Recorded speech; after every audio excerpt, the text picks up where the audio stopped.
Mais uma vez, boa tarde, senhoras e senhores vereadoras e vereadores, colegas da imprensa, senhor presidente, e vocês que vêm mais uma vez a brilhantar essa plenária, quando participam dela, vindo e sentando aí nas galerias. Hoje, dia 17 de maio, celebramos o Dia Internacional de Combate à LGBTfobia. Por que hoje? Porque há 17 anos, há apenas 17 anos, a Organização Mundial de Saúde deixou de incluir a homossexualidade entre uma das patologias conhecidas pelo mundo. Quer dizer que até muito pouco tempo, há 20 anos, a homossexualidade era considerada uma doença, pelos aqueles e aquelas que estudam a saúde e que determinam, através da Organização Mundial de Saúde, quais são os pré-requisitos, quais são as diretrizes que têm que ser estabelecidas para os sistemas de saúde em todos os países. Isso quer dizer que há apenas 17 anos, o mundo acordou, tecnicamente, oficialmente, cientificamente, para o fato de que a sexualidade não dominante não é uma patologia, não é uma doença, não precisa, não deve ser tratada como uma doença. Ninguém pode ser curado, ninguém pode pretender uma cura por ter uma sexualidade que não é aquela heterossexualidade normativa, ou seja, aquele requisito equivocado de que todas as pessoas devem ter a mesma sexualidade. Hoje é o Dia Internacional de Combate à LGBTfobia. Por que essa palavra fobia, vereador Rinaldo Júnior? Que muitas vezes é associada a esses preconceitos que a gente vive na sociedade. A fobia vem do medo, que vem da falta de conhecimento, que vem da ignorância. A melhor maneira de combater a LGBTfobia, a homofobia, a lesbofobia, a transfobia, todas essas fobias, frutos do medo e da ignorância, é com educação, é com informação. Quando a gente sabe do que se tratam as coisas, a gente não tem medo das coisas. E o ser humano é um bicho engraçado, vereador Almir. Às vezes a gente se comporta de forma reativa, de forma às vezes agressiva, perante as coisas que a gente não conhece, perante as coisas das quais a gente tem medo. Então eu queria utilizar um pedaço desse grande expediente para dialogar um pouco com vossas excelências, para tentar dirimir algumas dúvidas frequentes, frutos da desinformação que a gente tem, que muitos e muitas da nossa sociedade têm sobre esse tema. E muito disso é induzido pela própria sigla, a LGBT, algumas pessoas já falam LGBTI, tratando uma população também intersexual. E aí, no mesmo termo, na mesma sigla, se misturam sexualidade e gênero, que são dois conceitos científicos diferentes. O gênero é como eu me relaciono comigo mesmo. É o ser humano, a ser humana, consigo mesmo, consigo mesma. Então, a identidade de gênero é a forma com que eu me vejo, ou que cada pessoa se vê perante o mundo.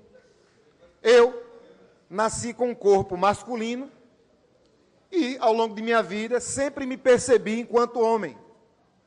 Eu me identifico em gênero com o meu corpo como ele veio na sua biologia. Isso me caracteriza como uma pessoa cisgênera. Caso eu não me identificasse com o meu gênero, com o qual eu nasci, eu seria uma pessoa transgênera. Então, o gênero, cis ou trans, diz respeito nada mais, nada menos do que a forma com que eu me vejo. Os seres humanos podem ser cisgêneros, se reconhecem enquanto gênero com aquele sexo biológico com que nasceram, ou transgêneros ou transgêneras, se não se identificam com aquele sexo biológico com o qual nasceram. Homens ou mulheres. Há homens transgêneros e há mulheres transgêneros. Essas pessoas precisam ser tratadas de acordo com a identidade de gênero que se assumem perante o mundo. Uma mulher transgênera se comporta como mulher, deve ser tratada como mulher. Um homem transgênero se comporta como homem, deve ser tratado como homem. Uma outra coisa diferente é a sexualidade. A sexualidade, sim, voltando para a transgeneridade, há também aquelas pessoas que não se identificam nem com um gênero, nem com o outro. São aquelas chamadas de transgênero não binário, porque não admitem o binarismo de gênero, ou também chamadas intergênero, que estão ali entre um gênero e outro. Sexualidade é diferente. A sexualidade é como eu me comporto diante do mundo e das minhas atrações, das minhas relações com outras pessoas. E aí, dentro do quesito da sexualidade, a pessoa pode ser heterossexual, pode ser homossexual, ou pode ser bissexual, ou pode ser assexuada, uma pessoa que não se relaciona sexualmente com outras pessoas. Uma pessoa pode ser uma transexual feminina e, ao mesmo tempo, ser uma pessoa lésbica. Uma pessoa que nasceu equivocadamente, ou que se sente equivocadamente, num corpo masculino, mas que se identifica no gênero feminino, ou seja, transgênera, ela pode ter uma sexualidade ou bissexual, ou heterossexual, ou homossexual. Note que não é tão complicado assim, quando você coloca nos termos que a ciência já nos ajudou a entender. Não é tão complicado assim perceber que as pessoas precisam ser identificadas e respeitadas de acordo com o gênero com o qual se identifica. Eu desafio todos os homens cisgêneros, todas as mulheres cisgêneras que estão aqui hoje, a serem tratadas pelo gênero com o qual não se identifica. Já pensou como seria, vereador Anderson, se Vossa Excelência fosse tratado como mulher, visto que acredito e vejo que Vossa Excelência se comporta como homem, se percebe como homem na nossa sociedade? É inconcebível que hoje, em 2017, pessoas transgêneras não sejam respeitadas pelo aquilo que elas são, que homens transgêneros não sejam respeitados pelo aquilo que eles são, e que as pessoas sejam classificadas de acordo com a sua sexualidade, que não diz respeito a ninguém além delas mesmas. É preciso educação, é preciso formação, é preciso conhecimento, diferente das trevas. A gente precisa iluminar esse assunto, vereador Anderson. Vereadora professora Ana Lúcia. Esses temas precisam ser dialogados em sala de aula. É preciso ter políticas públicas que garantam às pessoas que são violadas na sua identidade de gênero ou no respeito à sua orientação sexual, o atendimento que precisam. Ninguém morre, ninguém é assassinado por ser homem cisgênero. Não há casos de ninguém que tenha sofrido preconceito pelo único fato de ser um homem cisgênero. Mas pessoas morrem por serem transgêneras. Pessoas são assassinadas. O nosso país é recordista mundial de assassinatos por preconceito, por LGBTfobia.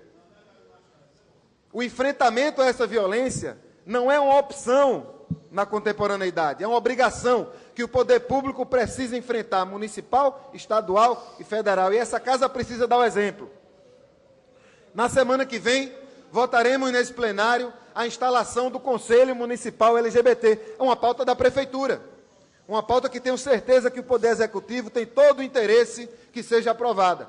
E eu espero contar com o voto de cada vereador e de cada vereadora daqui, para que a gente saia do mundo das trevas, para que a gente possa discutir política para garantir o direito da população LGBT, com a mesma tranquilidade que a gente discute todas as outras políticas, garantindo o direito ao respeito de toda essa população que existe de forma muito visível na nossa cidade, graças a Já, para que elas possam aparecer, para que elas possam existir e ter todos os seus direitos garantidos.